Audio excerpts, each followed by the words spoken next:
বৃহস্পতিবার নিজের অধীনে থাকা মৎস্য ও প্রাণী সম্পদ বিকাশ দপ্তর ও তপশিলি জাতি কল্যাণ দপ্তরের পর্যালোচনা বৈঠক করলেন মন্ত্রী সুধাংশু দাস।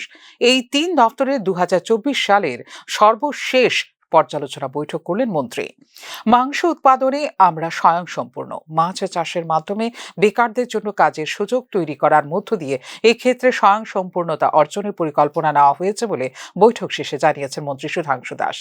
ত্রিপুরায় ভয়াবহ বন্যায় মাছ চাষিদের মারাত্মক ক্ষতির কথা তুলে ধরেন মন্ত্রী। বন্যায় রাজ্যের মাছ চাষিদের আনুমানিক 1350 কোটি টাকার ক্ষতি হয়েছে। প্রতিক্রিয়া হিসেবে রাজ্য সরকার 10 কোটি টাকা প্রাথমিক সহায়তা প্রদান করেছে বলে জানিয়েছেন তিনি। আগামী দিনে এই সহায়তা জারি থাকবে বলেও জানিয়েছেন মন্ত্রী। আমাদের রাজ্য জুড়ে প্রায় 2 লক্ষের মতো নিবন্ধিত মাছ চাষি রয়েছে এবং তারা যদি এই ব্যবসায় জড়িত না হতো তবে তারা বেকার হয়ে যেত। তাই মাছ চাষকে বেকার সমস্যার সমাধান হিসেবেও দেখা যেতে পারে বলে জানিয়েছেন তিনি। রাজ্যের বিভিন্ন জলাশয়গুলিকে উৎপাদনের আওতায় নিয়ে আসার পরিকল্পনা নেওয়া হয়েছে বলেও জানিয়েছেন তিনি।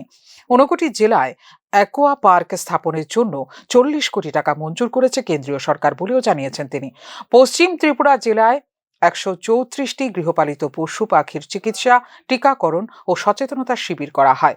এই শিবিরগুলি থেকে 7,286টি গৃহপালিত পশু ও 12,360টি গৃহপালিত পাখিকে টিকাকরণ করা হয়। এতে 4,199টি প্রাণী পালক পরিবার উপকৃত হয়। বন্যায় ক্ষতিগ্রস্ত মৎস্য চাষিদের কানি প্রতি জলাশয়ে 6,800 টাকা করে ক্ষতিপূরণ, এছাড়া মাছের চারাপোনা উৎপাদনের ক্ষেত্রে ক্ষতিগ্রস্ত চাষিদের কানি প্রতি জলাশয়ে 6,400 টাকা করে ক্ষতিপূরণ দেওয়ার বিষয়টিও পর্যালোচনা করা হয়েছে বলে জানিয়েছেন মন্ত্রী সুধাংশু দাস। বন্যার দরুন জলাশয় সংস্কারের জন্য কানি প্রতি 50,000 টাকা করে ক্ষতিপূরণ দেওয়ার বিষয়টি নিয়েও আলোচনা হয়েছে এই পর্যালোচনা সভায়। এদিকে তপশিলি জাতি কল্যাণ বিভাগে প্রদত্ত সুযোগ সুবিধাগুলি কাঙ্ক্ষিত প্রাপকদের, বিশেষ করে ছাত্রদের কাছে পৌঁছে দেবার জন্য সংশ্লিষ্ট দপ্তর আধিকারিকদের নির্দেশ দেওয়া হয়েছে বলে জানিয়েছেন মন্ত্রী সুধাংশু দাস। তপশিলি জাতি কল্যাণ দপ্তর থেকে PM অজয় প্রকল্পে বিভিন্ন উৎপাদনের উপর আলোচনা করা হয় বলে এই দিন জানিয়েছেন মন্ত্রী সুধাংশু দাস। তপশিলি জাতিভুক্ত ছাত্রছাত্রীদের মধ্যে স্কলারশিপ পাওয়ার ক্ষেত্রে যারাই যোগ্য তারা সবাই যাতে এর সুযোগ পায় তা সুনিশ্চিত করার জন্য দপ্তর আধিকারিকদের নির্দেশ দিয়েছেন মন্ত্রী Sudhanshu Das. Bureau report, news নাও।